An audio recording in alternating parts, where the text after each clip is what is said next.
ओम नमः शिवाय। शिव महापुराण रुद्र संहिता उत्तरार्ध अध्याय 11 सरभ अवतार। नंदीश्वर बोलिया के हवे देवताओथी स्तुति करता परमेश्वरे नृसिंहना हरणनो विचार कर्यो।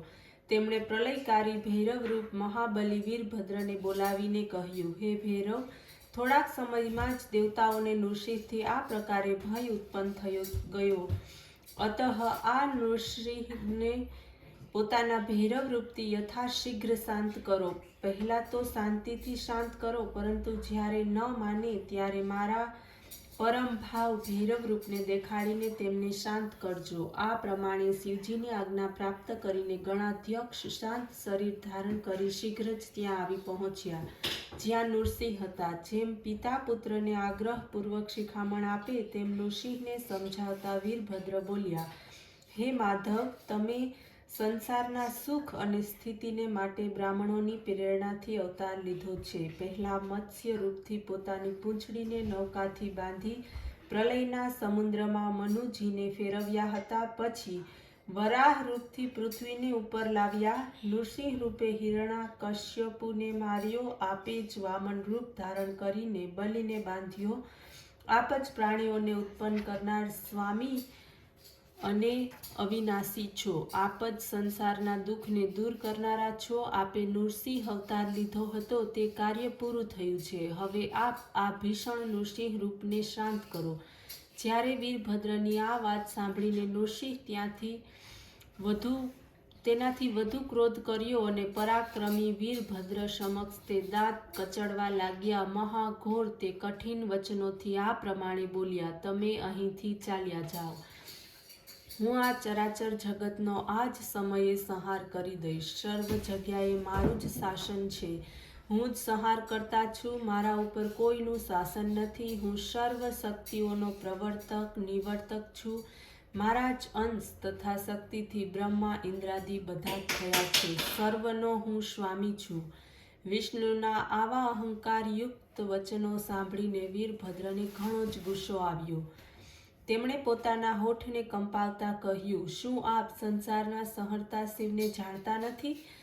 તમારા સર્વમાં અસત્ય વાદ વિવાદ જ જોવા સાંભળવા મળે છે, પરંતુ તેમને આ વાતની ખબર નથી. અહંકારને કારણે તમે જ ગરજો છો. તમે સર્જન કરતા પણ નથી, પોષણ કરતા પણ નથી અને સંહાર કરતા પણ નથી. હે હરિ, તમે એમને જ આધીન રહીને અવતારને ધારણ કરો છો.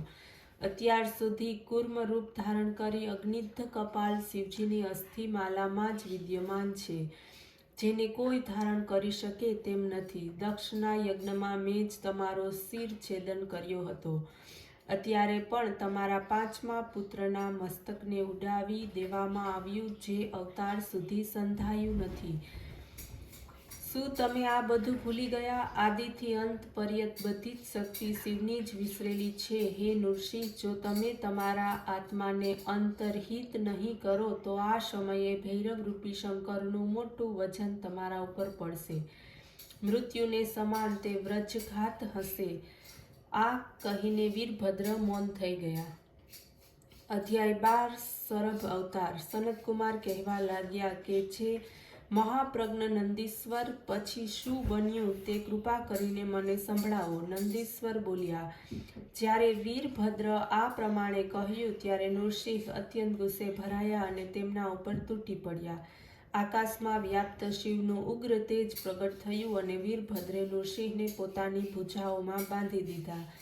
એવા જકડી લીધા કે નૃસિંહ વ્યાકુળ થઈ ગયા. પછી તો વિષ્ણુને લઈને એવા ઉડ્યા કે ભગવાન શિવના વૃષભને નીચે લાવીને નાખી દીધો. વિષ્ણુ વ્યાકુળ થઈ ગયા. સર્વ દેવતાઓ તેમજ મુનીશ્વરોએ શિવની સ્તુતિ કરી. વિષ્ણુ પરવશ તેમજ દીન બન્યા. તે અંજલિ બાંધીને પોતાના મનોહર વચનો દ્વારા શિવની સ્તુતિ કરવા લાગ્યા. 800 નામથી તેણે શિવની સ્તુતિ કરી. નૃસિંહ શિવથી પરાજિત બની અશક્ત બની વીરભદ્રે એમના સંપૂર્ણ અવયવોને પોતાનામાં લય કરી દીધા. સર્વ દેવતાઓએ કલ્યાણકારી પરમેશ્વરીની સ્તુતિ કરી. ત્યારે દેવતાઓના આ વચનો સાંભળીને પરમેશ્વર આ પુરાતન દેવતાઓ અને મહર્ષિઓને કહેવા લાગ્યા, આપ ગભરાશો નહીં. આનાથી વિષ્ણુ મહતાને કંઈ આંચ આવવાની નથી. તે આજે પણ મારા ભક્તોને નમસ્કૃત થયા કરશે. આ પ્રમાણે કહીને પક્ષીરાજ નૃસિંહના શરીરને લઈને પર્વત ઉપર ચાલ્યા ગયા. ત્યારથી ભગવાન શંકર નૃસિંહના ચર્મને ધારણ કરનાર થયા અને પોતાની મુંડમાલા એમના મુખને મેળવી લીધું છે. પછી તો દેવતા ભયાવસ્થાને છોડી જ્યાંથી આવ્યા હતા ત્યાં ચાલ્યા ગયા. જે પુરુષ આ વેદ રસથી પૂર્ણ આખ્યાનને ભણે છે, વાંચે છે, તેના સર્વ મનોરથ પૂર્ણ થશે તથા આ આખ્યાન ધન, યજ્ઞ, આયુષ્ય, આરોગ્ય, પુષ્ટિ આપનાર છે, સર્વ વિઘ્નોને શાંત કરનાર છે તથા સર્વ વ્યાધિઓને નાશ કરનાર છે. પિનાકીનું આ સરભાકાર રૂપ એમના ભક્તોને અને અનુસરોને કહેવાથી નવધા ભક્તિને આપનાર તથા અંતઃકરણમાં બુદ્ધિ આપનાર છે. ઓમ નમઃ શિવાય.